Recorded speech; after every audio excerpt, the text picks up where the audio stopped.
Tanyalah kepada orang yang ahli ilmu kalau nggak tahu. Ini mencari tahu, tolabul ilm. Artinya apa tolabul ilm? Mencari ilmu. Mencari ilmu. Para ulama memang menjelaskan semua keutamaan ilmu-ilmu yang disebutkan dalam Al-Quran dan hadis, maksudnya adalah Semua ilmu. iya, semua ilmu syar'i. Semua ilmu. Ilmu syar'i, mau yang kecil maupun yang besar, yang detail, yang sulit, semuanya ilmu syar'i. Ini dia Elva Talk. Let's talk. Sat, Afwan, Sat. Ana tuh dulu pernah gini, Sat, terkait berjabat tangan dengan wanita, Sat. Dulu sebelum Ana tahu ilmunya ternyata nggak boleh, Sat ya. Karena apa ya, Sat ya? Sebenarnya apa ya? Kita tuh udah karena terbiasa atau karena nggak tahu ilmunya sehingga hal ini tuh dianggap ya lumrah lah di masyarakat. Ini kan cuma jabat tangan, masa berdosa, masa gini. Jadi sebenarnya untuk menjalankan hidup tuh seberapa penting kita mendalami ilmu syar'i, Zat? Baik. Ilmu dibutuhkan dalam hal-hal yang besar maupun kecil. Kelihatannya remeh, cuma jabat tangan. Iya, Zat. Cuma bersentuhan tangan aja kan. Kita nggak ada perasaan macam-macam Bener, sama Zat, bener, Zat. lawan jenis. Ana juga aneh waktu itu, Zat. Kok bisa ya? Cuman berjabat tangan tapi dosa. Kenapa, Zat ya? Nah, disitulah kita perlu mempelajari ilmu yang bersumber dari sumber yang jelas. Karena kita ini ilmu agama itu nggak berdasarkan akal, pikiran atau perasaan. Ini ilmu yang punya keutamaan yang besar. Maka nggak boleh main-main di sini. Ketika ada hadis yang melarang seperti itu, ya kita harus tunduk.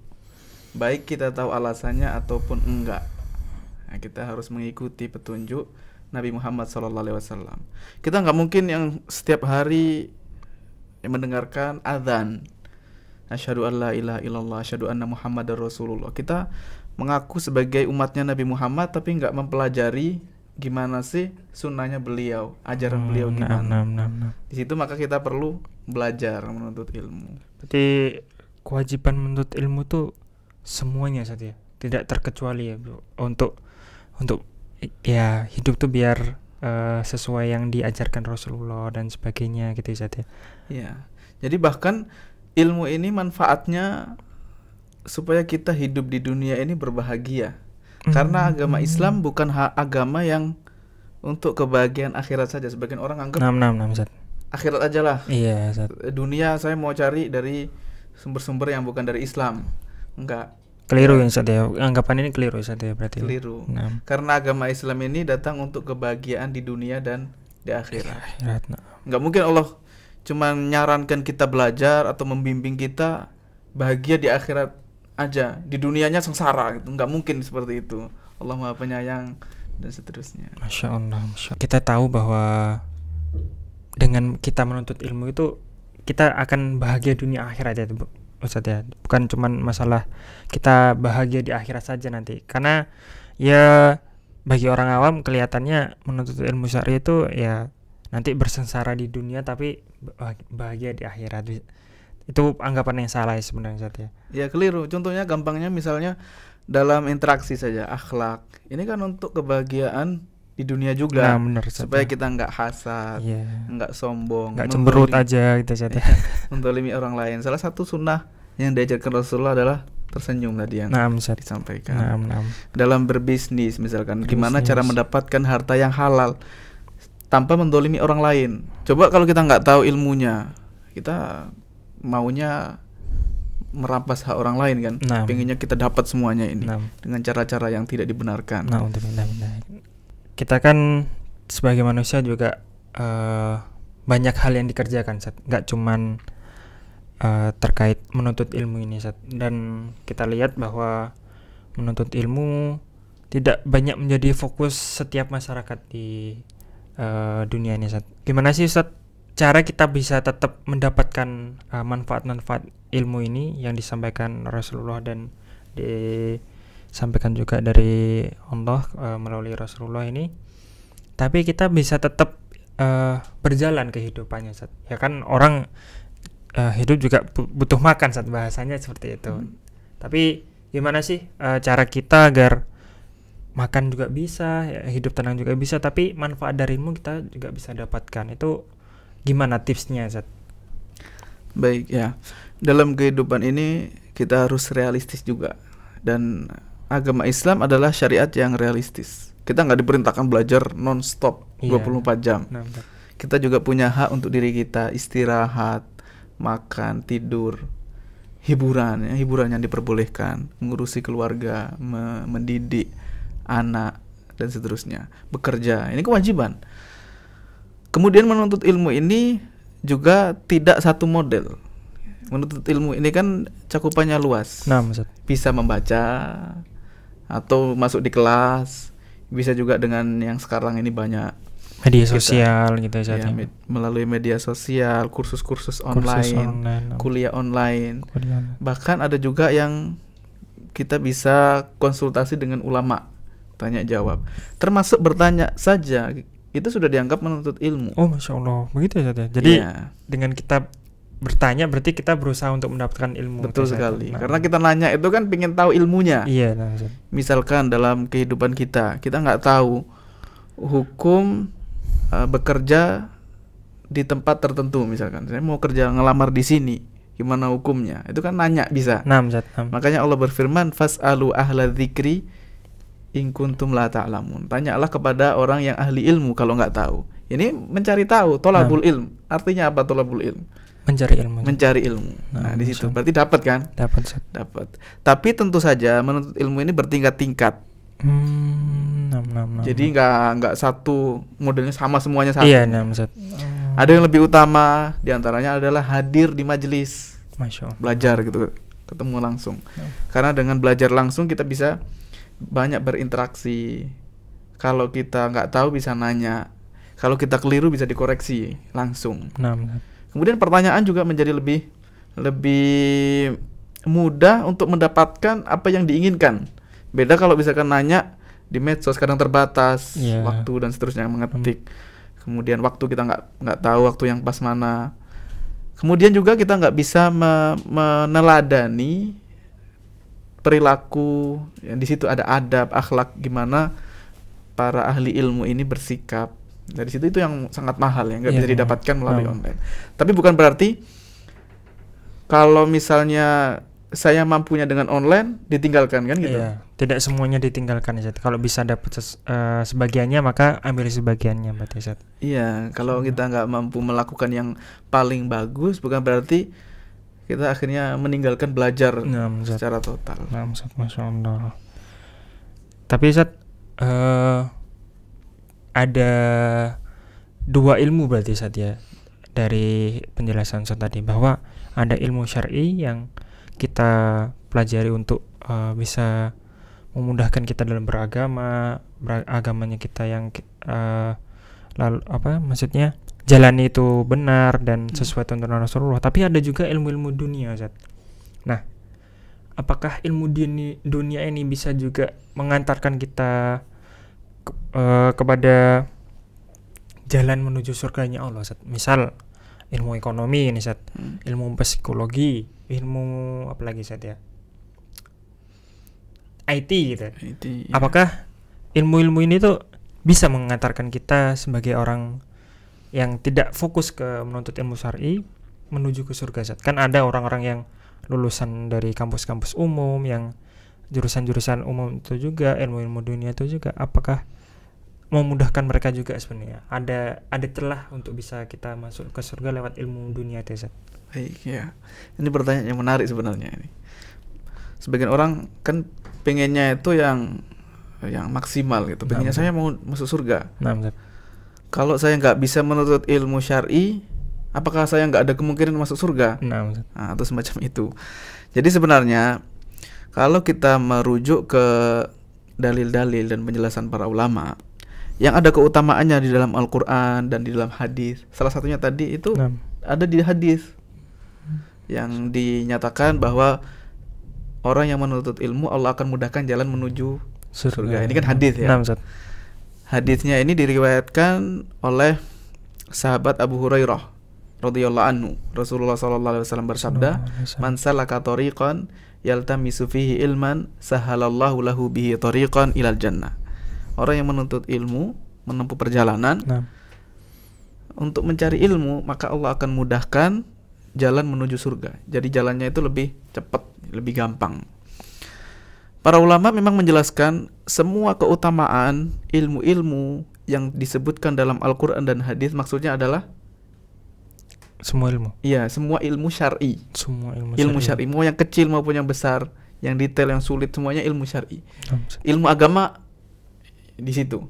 Tapi ilmu dunia nggak masuk. Bukan berarti nah, otomatis buruk. nah. Enggak ya. Jadi ilmu sebagaimana ilmu syar'i ada juga yang wajib ain, ada yang wajib kifayah. Wajib. Begitu juga ilmu dunia, kedokteran, ada IT, kemudian psikologi, ekonomi. Kita kan nggak mungkin negara kita hancur, umat muslim nggak tahu gara-gara memahami keliru akhirnya belajar ke ilmu agama aja semuanya, nggak ada yang belajar ekonomi. Jadi gimana hancur tuh perekonomian? Atau teknologi ketinggalan, ini bukan seperti ini umat Islam. Maka ada ilmu dunia yang hukumnya fardu kifayah, wajib hukumnya, tapi nggak semua orang mempelajarinya.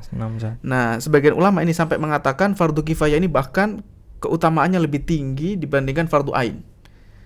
Ini agak tinggi sedikit, nggak apa-apa ya. Saya sebutkan ada dari usul fikihnya, ilmu usul fikih.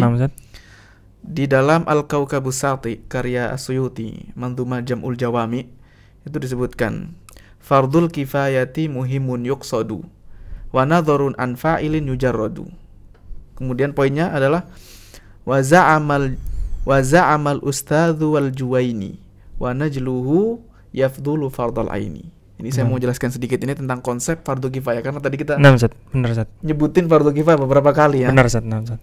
Fardu kifayah ini wajib, fardu sama wajib sama. Cuman tingkatannya ada yang jenisnya fardu ain dan fardu kifayah. Fardu ain ini apa yang antum tahu?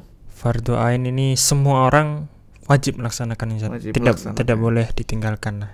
Kalau yang fardu kifayah, yang sepemahaman anak bisa dikerjakan oleh satu orang dan kewajiban orang lain bisa gugur, bisa gugur. Baik. Ya, ini memang seperti itu yang masyhur. Fardu ain adalah fardu kewajiban yang setiap orang harus melakukannya. Contohnya sholat 5 waktu. Sholat 5 waktu ya kan, ini kita nggak mungkin. Orang lain aja diwakilkan. Karena ada bahasan nitip sholat nggak mungkin kan.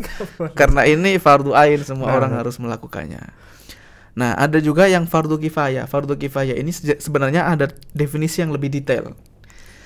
Definisinya adalah jika ada sebagian orang yang mencukupi, dalam istilahnya ma yakfihi, maka gugur dosa dari yang lain. Jadi nggak mesti harus satu orang. Misalkan nih, memandikan jenazah. Kaum muslimin ada yang meninggal dunia kan, nggak mungkin nggak ada yang mati kan. Nah, ini tugas siapa yang memandikan? Mandi sendiri bisa nggak?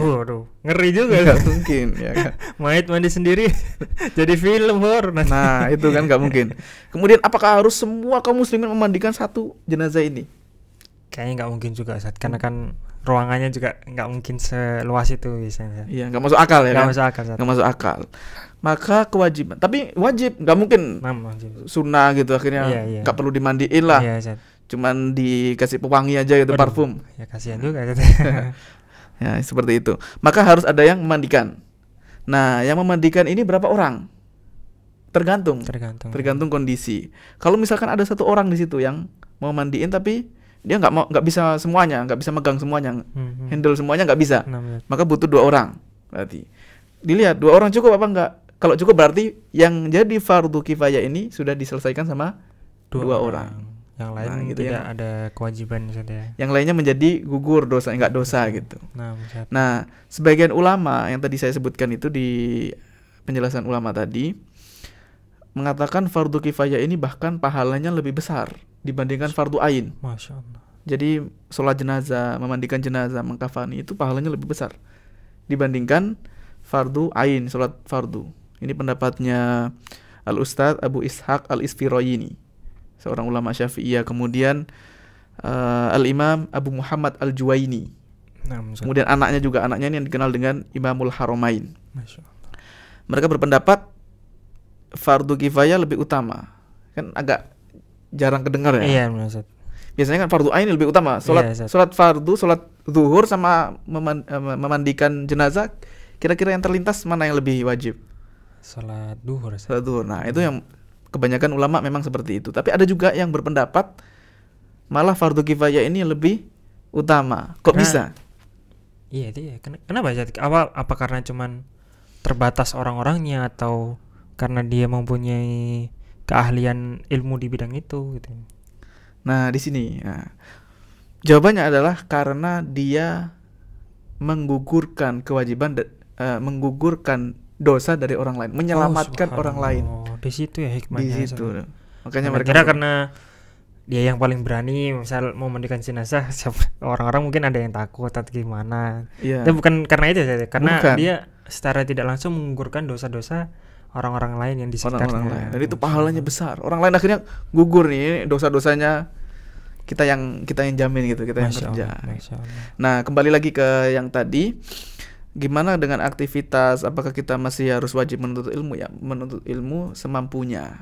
Menuntut ilmu semampunya.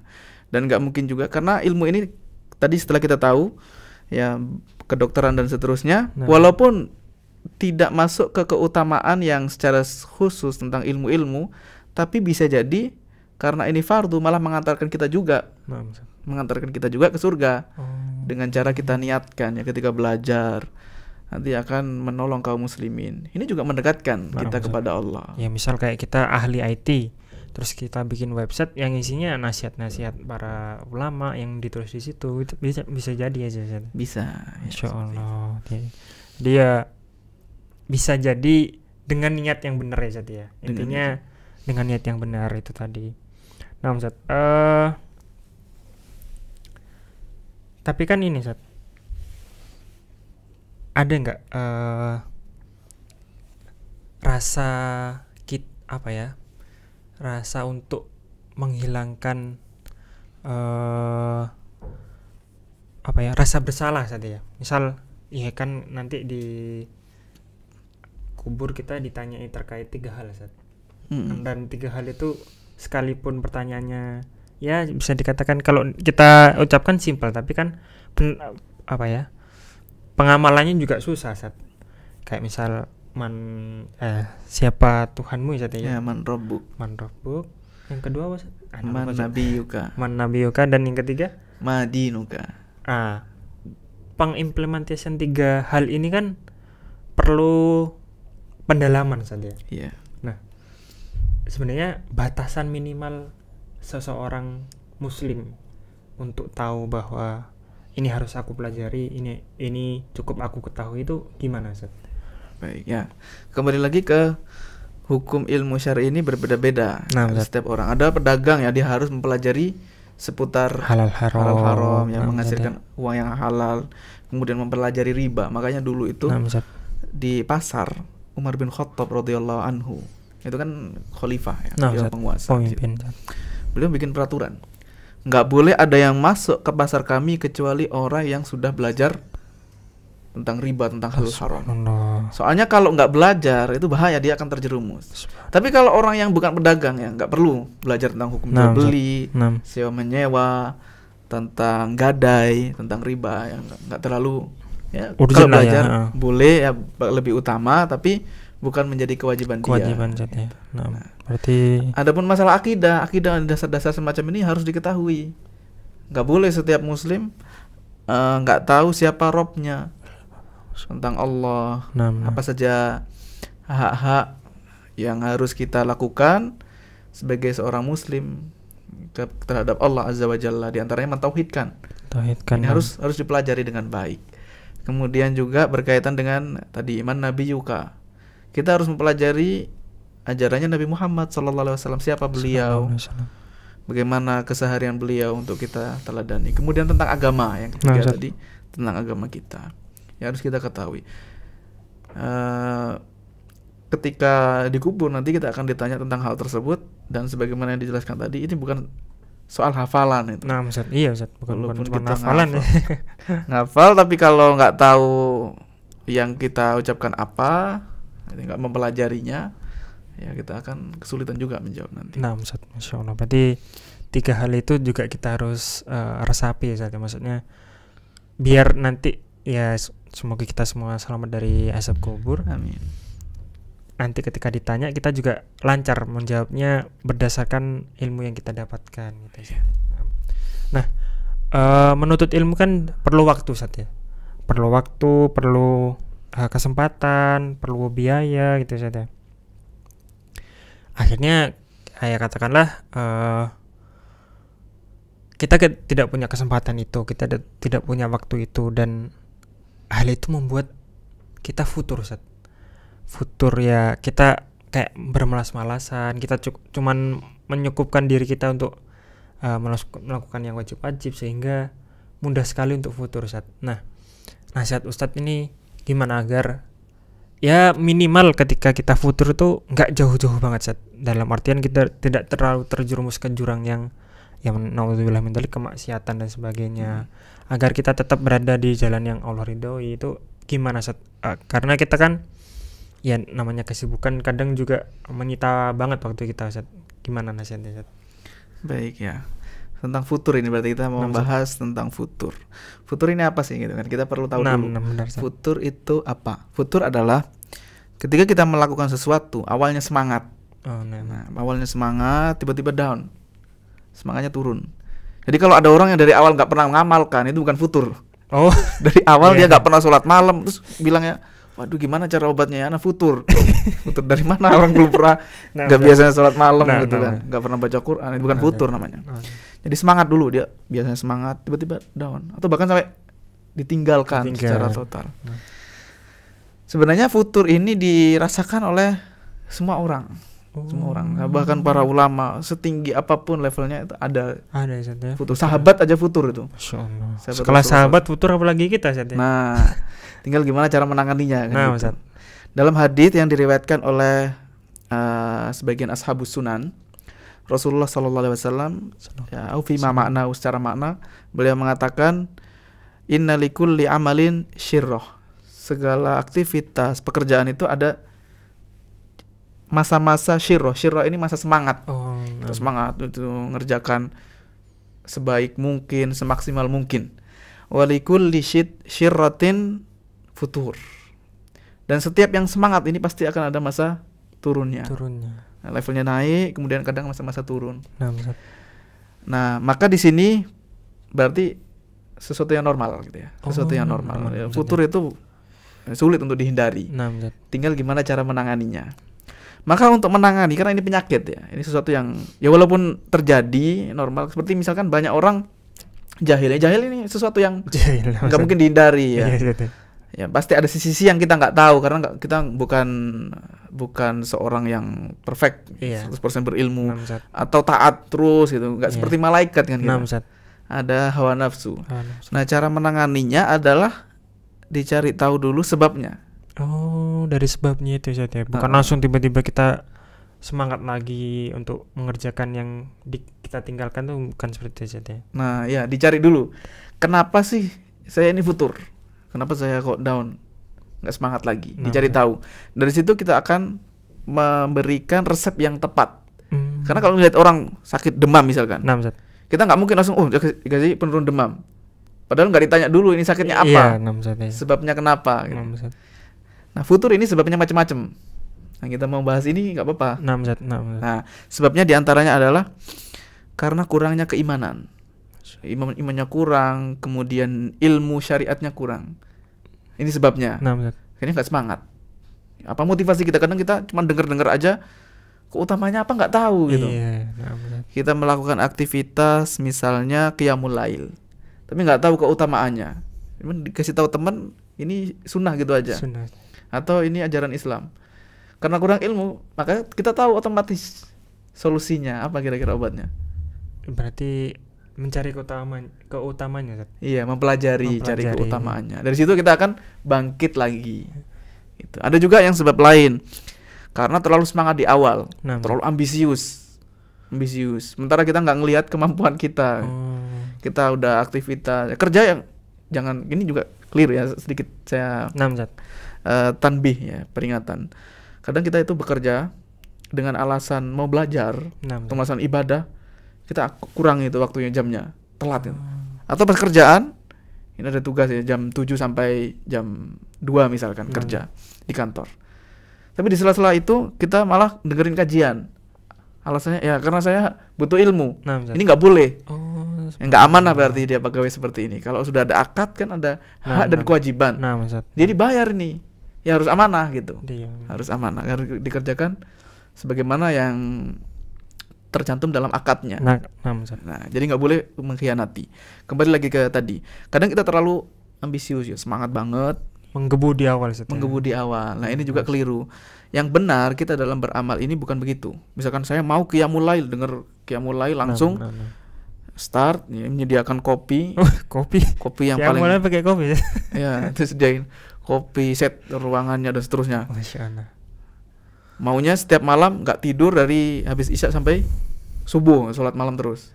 Ya walaupun nggak ada masalah, cuman ketika kita berlebihan gitu ya, ketika kita nggak melihat kapasitas kita, itu pasti suatu saat akan futur. Dan ini yang pernah dilakukan, dirasakan oleh sahabat Abdullah bin Umar radhiyallahu anhu. Makanya dalam petunjuk Nabi itu kita pertengahan ya. Bahkan yang terbaik itu amalan bukan yang semangat di awal tapi berhenti di akhir, tapi yang sedikit tapi konsisten. Masya Allah, itu yang susah saja. Nah, sedikit tapi konsisten tuh susah sekali saja. Sebenarnya justru malah ringan ya, kalau karena sedikit kan. Iya, sedikit tinggal konsistennya aja. Daripada banyak tapi habis itu berhenti. Makanya dalam hadis muttafaqun alaihi diriwayatkan Bukhari Muslim melalui sahabat Aisyah radhiyallahu anha, istri beliau itu menceritakan, karena amalu Rasulullah sallallahu alaihi wasallam dima itu istiqomah. Bahkan Rasulullah pun bersabda, ahabbul a'mali ilallahi adwamuha wa inqal. Amalan yang paling dicintai Allah itu yang paling istiqomah, daim, terus gitu dikerjakan, istiqomah. Walaupun sedikit. Misalkan sholat malam cuma 3 rakaat, tapi kita setiap malam mengerjakan itu lebih bagus gitu. Daripada semangat 12 rakaat di awal-awal doang ya. Nah, itu yang kurang tepat. Jadi futur sebabnya diantaranya adalah karena terlalu semangat di awal, nggak ngukur kemampuannya, semacam itu. Nah, Masya Allah, alhamdulillah.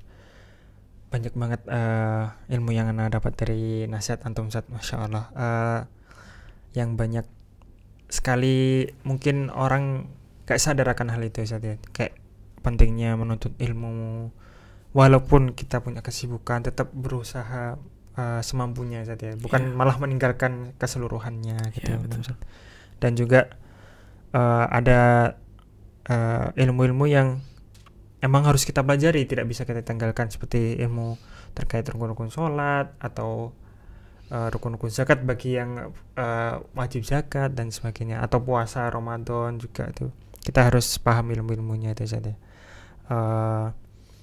Alhamdulillah, Ustaz, Ana berterima kasih atas nasihat-nasihatnya. Mungkin insya Allah Ana akan berusaha lebih baik lagi untuk menuntut ilmu ini, Ustaz. Masya Allah. Amin wa iyyakum. Semoga Allah mudahkan kita semuanya dalam menuntut ilmu, dan yang terpenting itu mengamalkan. Masya Allah, nama yang paling penting ini, Ustaz. Mengamalkan ilmu yang telah kita dapatkan sambil memohon, berdoa, karena usaha kita ini ya sekedar usaha saja gitu. Allah yang memberikan jalannya, Allah yang menunjukkan, Allah yang memudahkan, Allah yang menakdirkan juga, Ustaz. Iya, makanya kita perlu sering-sering berdoa, meminta kepada Allah diberikan ilmu, dimudahkan jalan menuntut ilmu, dimudahkan beramal, dan aktivitas apapun ya kita memohon pertolongan kepada Allah tabaraka wa taala. Amin. Sekarang saja, sekarang khair. Assalamualaikum warahmatullahi wabarakatuh. Waalaikumsalam warahmatullahi wabarakatuh. Ini dia Elva Talk. Let's talk.